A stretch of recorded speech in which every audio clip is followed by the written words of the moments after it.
कर्ण कुंती का पुत्र था। पांडु के साथ कुंती का विवाह होने से पहले ही इसका जन्म हो चुका। ताहक लोक लज्जा के कारण उसने यह भेद किसी को नहीं बताया और चुपचाप एक पिटारी में रखकर उस शिशु को अश्व नाम की नदी में फेंक दिया। इसके जन्म की कथा बड़ी विचित्र है। राजा कुंती भोज ने कुंती को पाल पोसकर बड़ा किया था। राजा के यहाँ एक बार महर्षि दुर्वासा आए।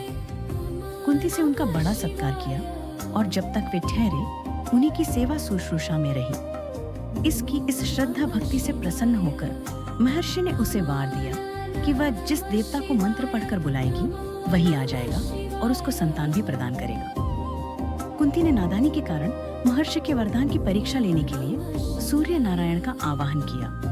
बीएस उसी क्षण सूर्य देव वहां आ गए। उन्हीं के सहवास के कारण कुंती के गर्भ से कर्ण का जन्म हुआ।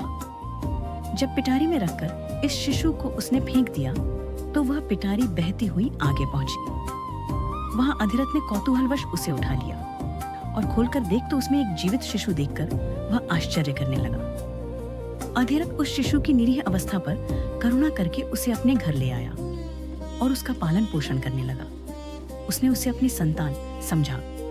बालक के शरीर पर कवच कुंडल देखकर उसको और भी अधिक आश्चर्य हुआ और तभी उसे लगा कि वह बालक कोई होनहार राजकुमार है। उसने उसका नाम वसुषेण रखा। वसु का अर्थ है धन कवच। कुंडल रूपी धन उसके पास था।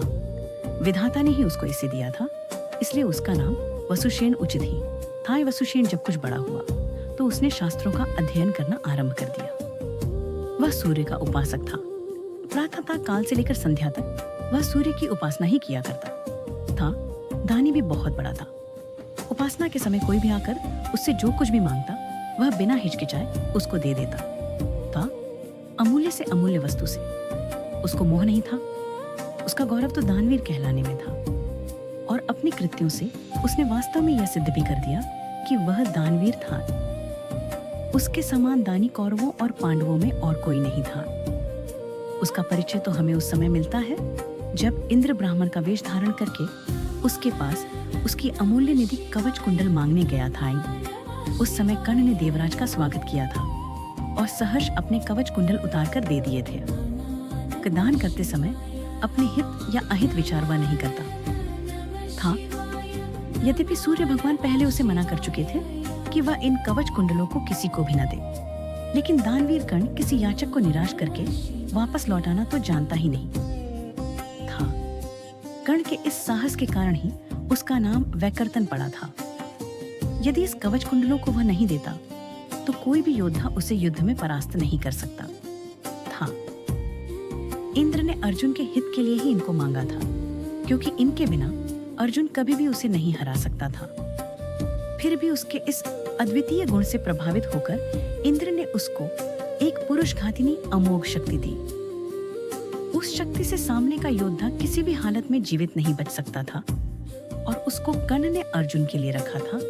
लेकिन श्री कृष्ण ने चाल चली और कर्ण की उस शक्ति को घटोत्कच पर चलवाकर अर्जुन के जीवन पर आए इस खतरे को सदा के लिए मिटा दिया। घटोत्कच जो आकाश में विचरण करके कौरवों पर अग्नि की वर्षा कर रहा था और जिसने एक बार तो सारी सेना को पूरी तरह विचलित कर डाला था, शक्ति लगते ही निर्जीव होकर पृथ्वी पर गिर पड़ा। धनुर्विद्या में कर्ण अर्जुन के समान ही कुशल था।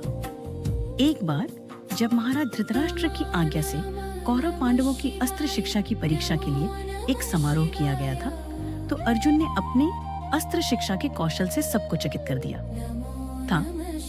उसने ऐसी ऐसी क्रियाएं कर दिखाई थी कि किसी भी योद्धा की हिम्मत नहीं होती थी कि उसका जवाब दे सके। एक विजेता की तरह के कौशल दिखाकर वह प्रशंसा लूट रहा था। दुर्योधन उस समय हतप्रभ सा होकर चुपचाप बैठा। अर्जुन का ऐसा कौशल दिखाना उसके सामर्थ्य के भी बाहर था। उसी समय कर्ण वहां आ पहुंचा और उसने मैदान में आकर अर्जुन को ललकारा। अर्जुन, जिस कौशल के बल पर तू यहाँ सबको चकित कर रहा है और सभी से प्रशंसा लूट रहा है, उसे मैं भी करके दिखा सकता हूँ। यह कहकर उसने धनुष पर बाण चढ़ाकर वही सब कुछ कर दिखाया जो अर्जुन ने किया था। चारों ओर से कर्ण की जय जयकार होने लगी। दुर्योधन का चेहरा अर्जुन के प्रतिद्वंद्वी को देखकर खिल उठा। उसने उसे हृदय से लगा दिया। उसने उसे अर्जुन के साथ द्वंद्व युद्ध करने के लिए प्रेरित किया। दुर्योधन की बात मानकर उसने अर्जुन को इसके लिए चुनौती दी। अर्जुन द्वंद्व युद्ध के लिए तैयार हो गया।